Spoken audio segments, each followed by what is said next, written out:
देखिए, सर्दियां आ गई हैं और सर्दियों से जुड़ी बहुत सी परेशानियां अब हमें फेस करनी है। और इन सारी परेशानियों में है खांसी, जुकाम, सिर दर्द, जोड़ों का दर्द। और इन सारी परेशानियों से भी बढ़कर एक परेशानी है, वो है हमारी फटी एड़ियां। जी हाँ, जो हमें इतना परेशान करती हैं। और कभी कभी तो कई लोगों की एड़ियों में इतने क्रैक्स आने स्टार्ट हो जाते हैं कि उनमें से खून तक निकलने लगता है। तो आज हम बात करेंगे सर्दियों की इस मेन प्रॉब्लम यानी कि एक कॉमन प्रॉब्लम पर, जो कि है हमारी फटी एड़ियां। Hello everyone, welcome to my YouTube channel which is Nisha Sharma wellness. Hope आप सब ठीक होंगे, खुश होंगे और अपनी लाइफ में पॉजिटिव होंगे। तो जैसे मैंने आपको बताया कि इन सर्दियों की स्टार्टिंग से ही हमें एक कॉमन प्रॉब्लम को फेस करना पड़ता है, जो कि है हमारी फटी एड़ियां। तो सबसे पहले ये जान लीजिए कि इन फटी एड़ियों का फटने का या फिर हम कहें हमारे पैरों के खराब होने का मेन कारण क्या होता है। तो सबसे पहला कारण तो है कि एज फैक्टर।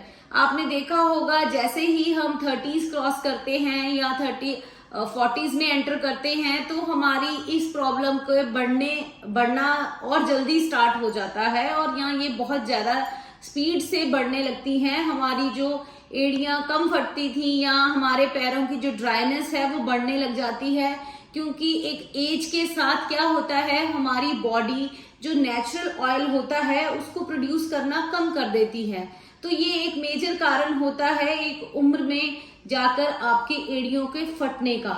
और इसके अलावा हमारी फुल बॉडी का जो भार है वो हमारे पैरों पर है, और उनके कारण हमारी एड़ियों में अक्सर ऐंठन होती है, क्योंकि हम अपने पैरों का ध्यान नहीं रखते हैं, जो हमें कि बहुत अपने शरीर में सबसे ज्यादा अपने पैरों का ध्यान रखने की जरूरत होती है तब भी। पर उसके कारण फिर क्या होता है, जब हमारी एड़ियां सख्त होना स्टार्ट हो जाती हैं तो उनमें क्रैक्स आने स्टार्ट हो जाते हैं। और इसके अलावा सर्दियों में ये प्रॉब्लम बढ़ जाती है, क्योंकि हवा में ड्राइनेस है, पोल्यूशन है और एटमॉस्फेयर हमारा चेंज होता है, जिसके कारण हमें इस प्रॉब्लम को फेस करना पड़ता है। और कुछ जगह आपने देखा होगा, कुछ घरों में कंस्ट्रक्शन का काम होता है, धूल मिट्टी बहुत होती है, या कुछ लोग नंगे पांव चलते हैं और उनको आदत होती है नंगे पांव चलने की। तो उन लोगों में भी ये प्रॉब्लम अक्सर ही बहुत ज्यादा पाई जाती है कि उनकी एड़ियां अक्सर फटी होती हैं और इसके उसका वो दर्द जो है वो हर टाइम महसूस करते हैं। मैं आपको बताऊं कि ये जो फटी एड़ियां हैं ये बहुत हद तक दुखती हैं, और इनमें कभी कभी तो इतने बड़े क्रैक्स आ जाते हैं जिनकी इनमें से खून तक निकलना स्टार्ट हो जाता है। तो हमें क्या करना चाहिए, अपनी एड़ियों का पूरी तरह ध्यान रखना चाहिए। तो जो हमारी आज की वीडियो है, जो मेरी आज की DIY रेमेडी है, मैं आपको एक ऐसी रेमेडी बताऊंगी, अगर आपने वो रेमेडी 2 दिन भी अगर अप्लाई करते हो आप अपने पैरों के ऊपर उस रेमेडी को जो आज हम बनाने वाले हैं, आपको 2 दिन में उसका रिजल्ट पता लगेगा। आपकी फटी एड़ियां जो हैं वो कम होना स्टार्ट कर देंगी, आपके पैर पूरी तरह से आपको मॉइस्चराइज्ड नजर आएंगे, और आपके पैरों को जो जितनी भी चीजें चाहिए होती हैं वो पूरी भरपूर मात्रा में मिलेंगी, और आपके पैर सुंदर और अच्छे दिखना स्टार्ट हो जाएंगे। तो चलिए बात कर लेते हैं अब हमारी DIY रेमेडी की, जो हमने फटी एड़ियों के लिए बनानी है। तो उसके लिए सबसे पहले तो हमें क्या चाहिए होगी, एक मोमबत्ती यानी कि वैक्स। हमें क्या चाहिए, आप कोई भी एक मोमबत्ती ले लीजिए, अगर आपके पास कलरफुल है तो भी वो चलेगी, और अगर नहीं है आपको लानी है तो आप फिर व्हाइट के साथ जाइए। आप व्हाइट एक मोमबत्ती लेके आइए और उसका जो वैक्स है वो अलग कर लीजिए। आराम से ये हो जाएगा। आप ग्रेटर की हेल्प से भी कर सकते हैं और चाकू की हेल्प से भी, नाइफ की हेल्प से भी कर सकते हैं। ऐसे करके आपने इसकी जो वैक्स है वो अलग कर लेनी है। आज अपने लिए फुट क्रीम बनाने वाले हैं, उसकी रेमेडी स्टार्ट करते हैं। तो जैसे मैंने बताया, आपको सबसे पहले वैक्स चाहिए होगी, और वैक्स के साथ साथ जो हमारे और इंग्रेडिएंट्स हैं मैं साथ साथ ऐड करूंगी और आपको बताऊंगी कि हमने ये फुट क्रीम कैसे तैयार करनी है। तो चलिए सबसे पहले हम अपना इंडक्शन जो है वो ऑन कर लेंगे, और इसको कम हीट पे रखेंगे। अगर आप गैस पे बना रहे हैं तो बिल्कुल सिम पर रखिए। और उसके लिए सबसे पहले आपको चाहिए होगा 4 बड़े चम्मच यानी कि 4 टेबलस्पून हमने क्या लिया है, सरसों का तेल। तो हम इसको डालेंगे अपने पैन में। और सरसों का तेल डालने के बाद हमारा जो सेकंड इंग्रेडिएंट है वो है वैक्स। आपको कम से कम 2 टेबलस्पून, हम 4 टेबलस्पून अगर सरसों ऑयल ले रहे हैं तो 2 टेबलस्पून हमें क्या चाहिए होगी, भरकर वैक्स चाहिए होगी। तो ये अप्रोक्सीमेटली 2 टेबलस्पून वैक्स है जो मैं इसमें ऐड कर दूंगी। और इसी के साथ हमारा जो इंग्रेडिएंट हम इसमें डालेंगे वो है हमारा कोकोनट ऑयल, यानी कि कोकोनट ऑयल के भी हमने 2 टेबलस्पून जो है वो इसमें भर के डाल लेने हैं।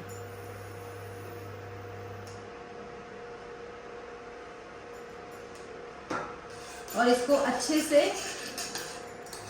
फुल हीट पर इसको गर्म नहीं करना है और ना ही इसको बहुत ज्यादा पकाना है, 1 से 2 मिनट, ताकि आपकी जो वैक्स है वो क्या हो सके, इस ऑयल में मेल्ट हो सके।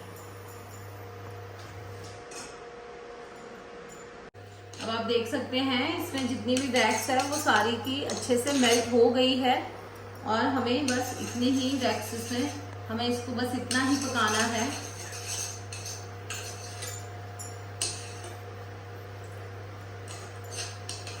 अब हम इसे ऑफ कर देंगे अपनी फ्लेम को और इसको थोड़ा सा नॉर्मल टेम्परेचर पे आने देंगे, इसको थोड़ा ठंडा होने देंगे।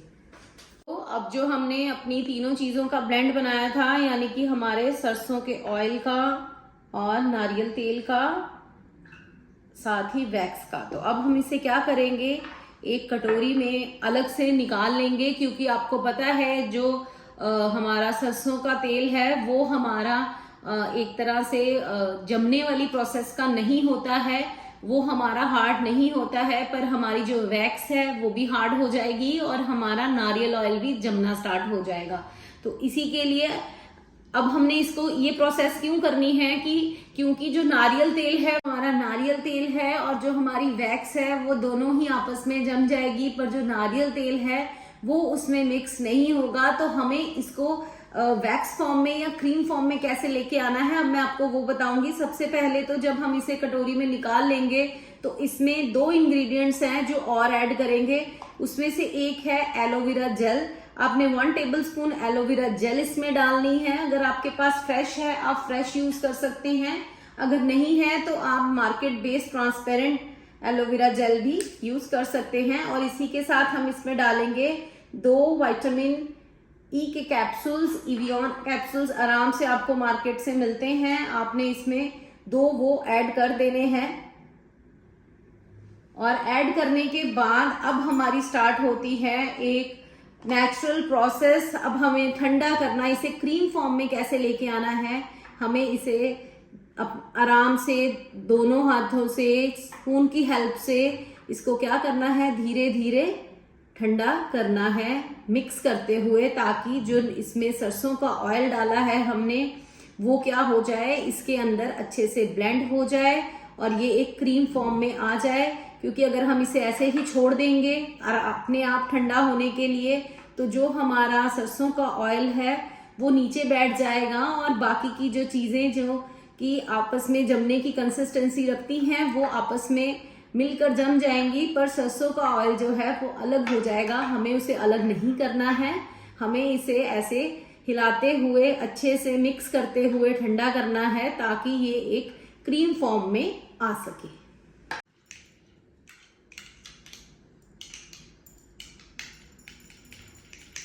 अब आप देख सकते हैं ये अच्छे से ब्लेंड हो गई है और एक क्रीम फॉर्म में आ गई है। तो हम इसको किसी भी जिस भी कंटेनर में या जिस भी डिब्बी में आपने इसको स्टोर करके रखना है, हम उसमें क्या करेंगे, इसको डाल के रख देंगे अच्छे से। और ये हमारी फुट क्रीम जो है वो बन के बिल्कुल रेडी है। और अब आप देखेंगे इसको कैसे, आप चाहें तो इसको दिन के टाइम पर भी यूज कर सकते हैं, अपने पैरों को लगा सकते हैं और उसके ऊपर से सॉक्स वेयर कर सकते हैं। और अगर आपकी एड़ियां बहुत ज्यादा खराब हैं और उनको पूरी 12 आवर्स की केयर की जरूरत है, तो आप क्या करें, रात को अच्छे से गुनगुने पानी से अपने पाँव को धोकर और क्लीन कर कर अच्छे से आपने इस क्रीम को अपने पूरे पैरों के ऊपर कम से कम 5 मिनट आपने अपने पैरों को देने हैं और अच्छे से इसकी मसाज करनी है। और उसके बाद आप सॉक्स वेयर कर लें। अगर आप सॉक्स वेयर करके सोने में कंफर्टेबल नहीं है तो फॉर 15 to 20 मिनट्स के लिए आप सॉक्स वेयर करें और उसके बाद उनको उतार दें और उसके बाद ओवरनाइट इस क्रीम को अपने पैरों पे लगे रहने दीजिए और आप देखेंगे कि आपके पैरों में 2 दिन में ही आपको फर्क नजर आएगा। ये इतना इफेक्टिव फॉर्मूला है और इससे आपको बहुत राहत मिलेगी अपनी फटी एड़ियों की समस्याओं में।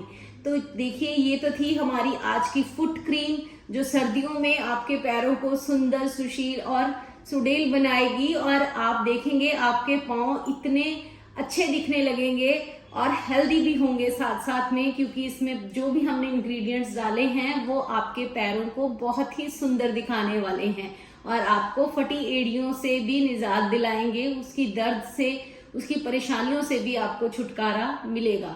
तो ये तो थी हमारी आज की वीडियो। होप आप सबके टाइम के साथ मैंने जस्टिस किया होगा और ऐसी ही और इन्फॉर्मेटिव वीडियोस के लिए मैं आपके पास आती रहूंगी और आपको बताती रहूंगी हमारी DIY होम रेमेडीज। तब तक के लिए आपने क्या करना है, मेरे चैनल को जरूर फॉलो करें, सब्सक्राइब करें, वो की जो कि है निशा शर्मा वेलनेस। हमारी वीडियोस को लाइक करें, शेयर करें, कमेंट करके अपने एक्सपीरियंस हमारे साथ जरूर शेयर करिए। तब तक के लिए थैंक यू।